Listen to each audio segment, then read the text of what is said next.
the last 8 decades, drag racing has evolved from a backyard hobby into a multi-million-dollar sport. That sport was built on the shoulders of giants, legends who forged the way for generations to come. Tonight, we honor those legends as we introduce the 2021 class of the International Drag Racing Hall of Fame.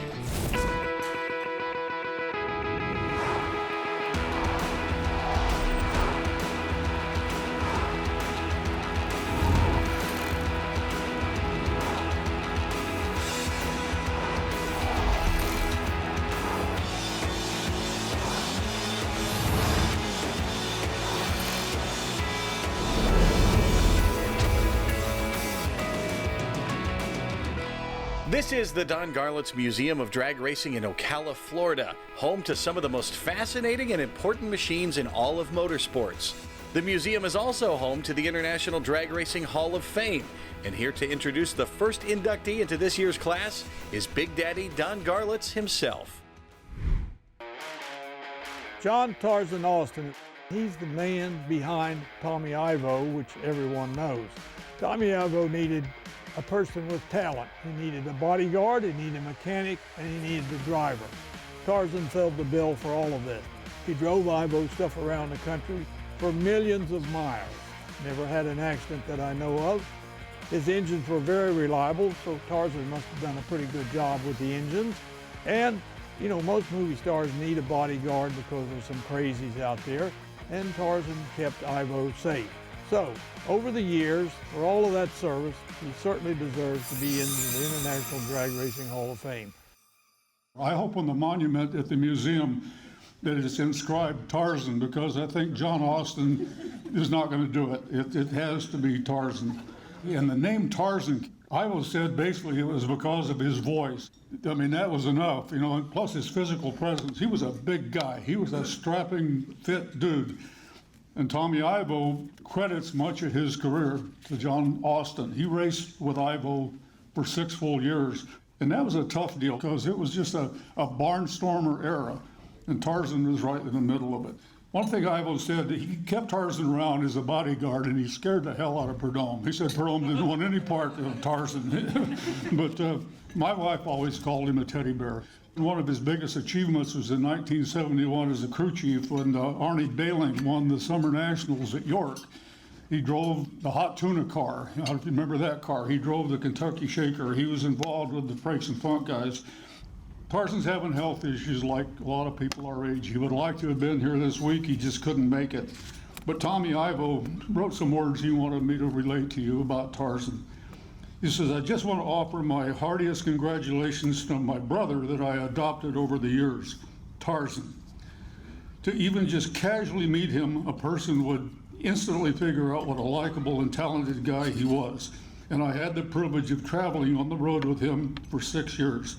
Just at the time when drag racing was getting its wings and we were all doing it for the sheer love of it. And to me, that was better than finding a pot of gold at the end of the rainbow. But you know how it is with brothers. They don't always exactly agree eye to eye, but he kept me constipated half of the season just trying to keep him out of trouble. Well done, Tarzan and Tommy Ivo. So I'll accept the stuff on behalf of Tarzan. For those folks that knew Tarzan, they can appreciate it. For those that didn't get a chance to, that's just too bad. Thank you. We're just getting started, so don't go anywhere. More legends of drag racing, including the great Frank Manzo, still to come. This coverage of the 2021 International Drag Racing Hall of Fame induction ceremony is brought to you by Top Coat, the best coatings in the world. Roy Hill's Drag Racing School. It's more than just a drag racing school.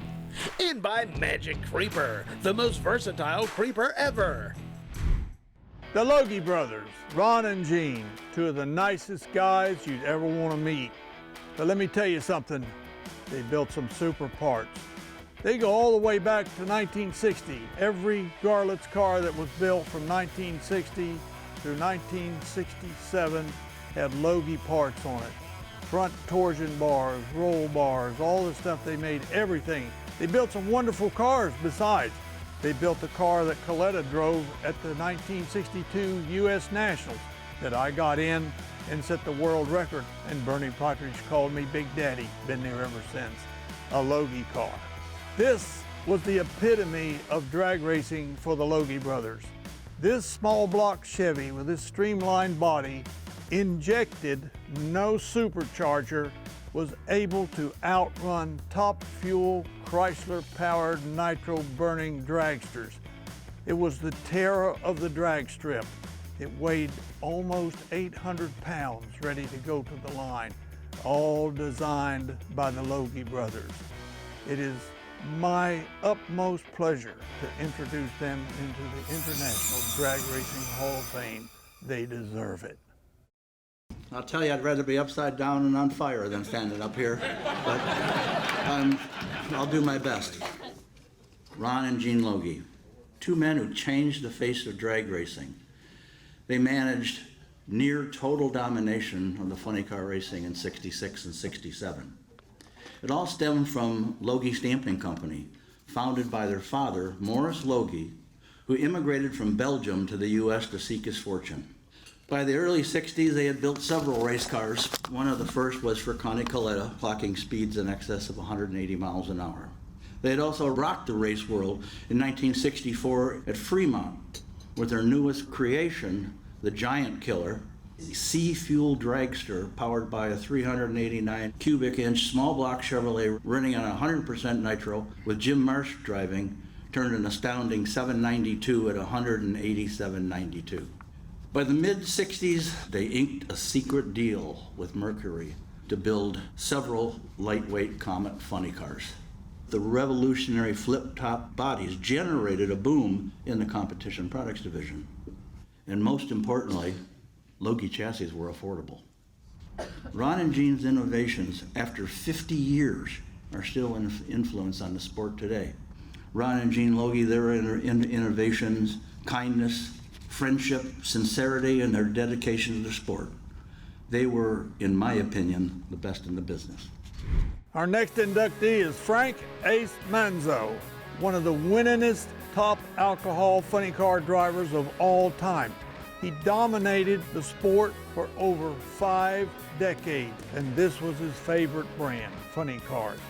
I never liked them myself, I didn't like them pulling a body down over me, but Frank loved it. He spent all his days in these kind of cars, and he was one of the winningest drivers of all time. I can only think of about 2 people when you say 17 NHRA championships. One being Frank Manzo, and the other one is some funny car racer from California you might have heard of. And if you add in all of Frank's divisional and regional championships, now we're up there talking like most NHRA wins ever, possibly winningest drag racer ever. Now, if you've ever seen Frank Manzo run, he was a killer on the Christmas tree. He only red lit 9 times. Now that is consistency, focus, true professionalism, and downright just the best. In 2008, I raced him first round at Indy, and he went ahead and whipped me every way you possibly could, and I just watched him drive off into the sunset, and that was that. In fact, my dad called me after that round and said, "Son, you just got your ass kicked by the best ever." As I grew up watching Frank Manzo and talked to dozens of people about him, the one common denominator was his work ethic. He just flat wanted it more than you did. I actually heard a story one time about how he cut windshields for his funny car 5 at a time so they would all have the same contour. And he'd go test, and one run on a windshield, take it off, put another one on. I don't have that kind of commitment. In fact, I don't care that much. You have to understand that we're talking about an alcohol car, okay? We aren't the nitro cars. But you know what? Frank Manzo, he turned a lot of heads. Innovation. Frank was always thinking. So much of the technology you see in today's fuel cars came from Frank, whether it be in the funny car or the Pro Mod, layback headers, that was Frank. Frank Manzo, I can't think of a more deserving candidate. He's the best there is, and to me, probably the best there ever will be. They call him the Madawan Missile, Ace Frank Manzo. More legends of the sport still on the way, including a pioneer from down under. Welcome back to the Don Garlits Museum of Drag Racing in Ocala, Florida, home to the International Drag Racing Hall of Fame. This year's Pat Garlits Memorial Award goes to longtime racing executive Laura South. Automotive journalist and car designer Terry Cook is the winner of the Hall of Fame's Founders Award for 2021. Because this is the International Drag Racing Hall of Fame, we have cars from all over the world. Right over there we have a little MG from England, a Gaius car, and here we have a top fuel dragster from Australia. And our next inductee is from Australia, John Stomper Winterburn. He's one of the early pioneers of drag racing in Australia. He got a lot of the drag strips organized, he got the clubs organized, and for that reason, we're putting him into the International Drag Racing Hall of Fame for his accomplishments as a promoter, early pioneer. A sad part of the story is, I called him on the phone, I actually talked to him, and he was so excited about being inducted into the Hall of Fame, and 3 days later, he had a heart attack and died. So he won't be at the banquet, but we do send our condolences to the family and to all his friends. He'll be long remembered for his accomplishments from down under. Well, 50 years ago, I was lucky enough to be a dumb 20-year-old with a funny car. And I got an opportunity to go to Australia and represent the United States in a match race.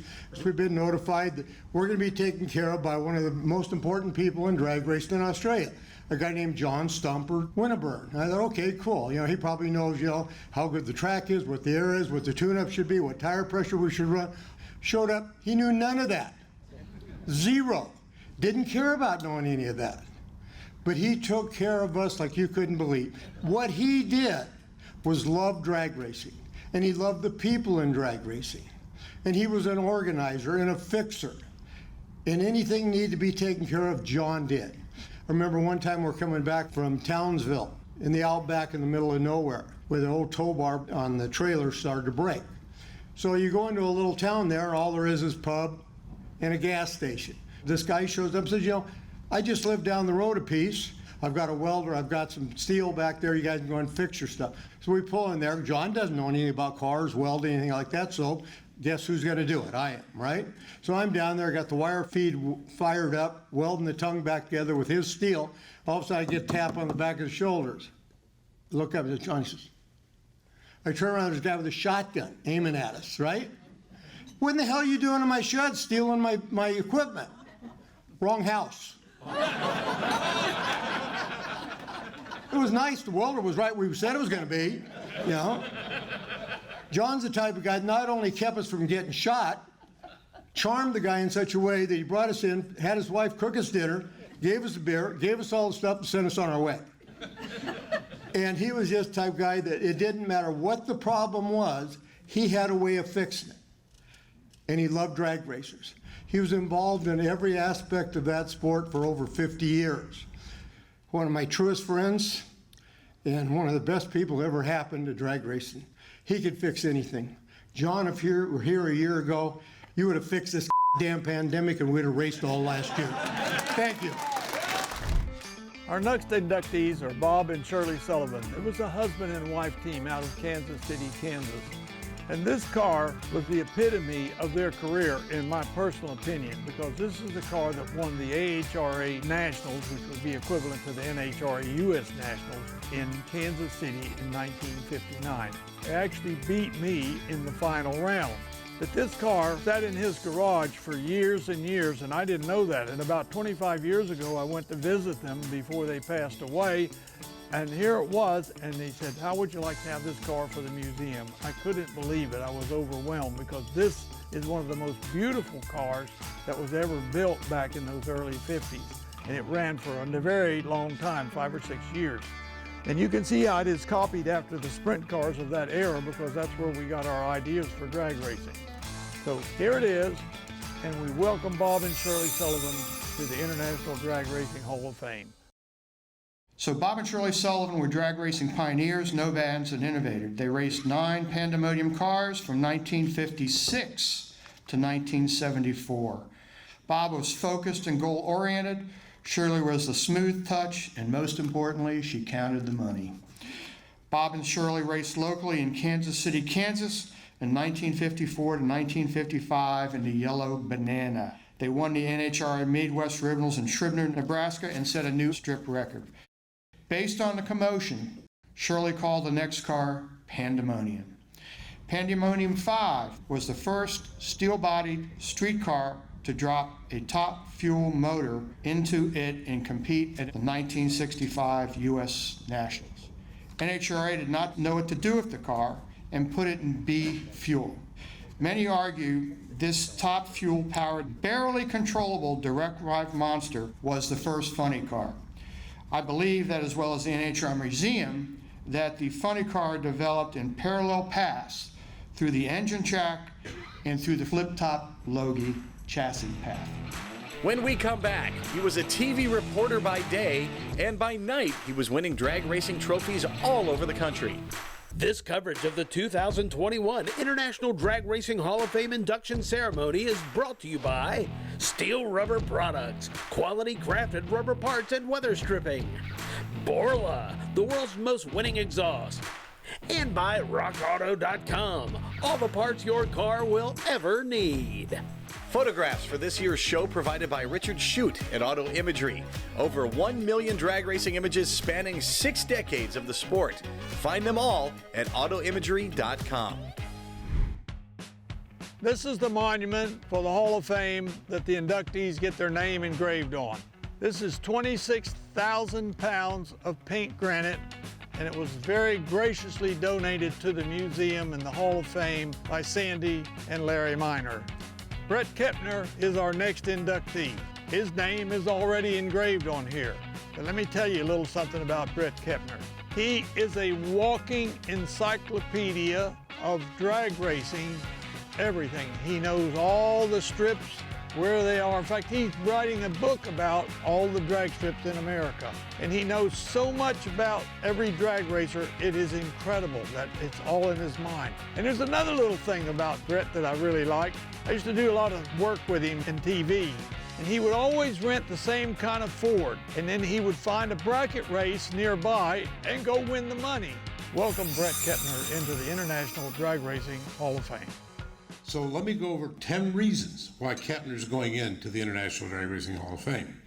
First of all, as a writer, Brett wrote 2,100 stories that appeared in 57 different publications. He was editor of 9 publications for a short time. Number 2, a track researcher. Brett decided that he was going to find every drag strip that ever existed on planet Earth. If you want to know about any drag strip anywhere, get a hold of Kepner's book. A teacher. I walk in the typical banquet room, there's not a seat available, and racers are standing on the walls all the way around. To hear this guy talk about how to ET bracket race successfully with a streetcar, and the speaker was Brett Kettner, which brings me to number 4, as an ET bracket racer. He raced at a total of 171 tracks across America. He won 113 times. Number 5, track manager. Brett actually managed Dragway 42 in West Salem, Ohio for a short time, and the old St. Louis Raceway just outside of St. Louis. Event announcer. Brett announced for NHRA, AHRA, UDRA, IHRA, large independent events. Then obviously the thing he's best known for is a TV pit reporter. He was the IHRA top-end interview guy and pit reporter for 14 years on ESPN. He also was on CBS, NBC. He did tractor pulls, he did monster trucks. He was very famous for his top-end interviews because a guy would come out of the car and he'd say, "That's incredible, that's the second best ET you've ever turned at this track." And the guy would look at him, "Really? Yeah, I guess it is." Brett was also very good at imitating people, but the most famous imitation that Brett had was Ricky Smith. Brett did an interview with Ricky Smith, both voices. I can tell you it got Ricky's attention when he heard himself on the PA, Brett talking, said that his dream car was a Pro Stock Rambler Marlin, and his new sponsor was Trojan Condoms. Ricky came out from under the car and immediately came up. The problem was he was so good, a lot of people thought it was actually Ricky. Number 8, a photographer. He has shot 200,000 photos. 10 of them have made it to the front cover of the Miscellaneous and Sundry magazines. Obviously, number 9, Hall of Fame. Brett is in the East Coast Drag Racing Hall of Fame. He's also in the Gateway Hall of Fame. And let me clarify something now. Brett Kettner, ladies and gentlemen, came up with the name Pro Modified. Finally, number 10, as a spectator. Before he retired, he averaged 140 drag races a year.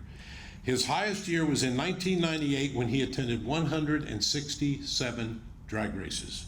So if you ask me to describe Brett Kettner, he is drag racing's biggest fan.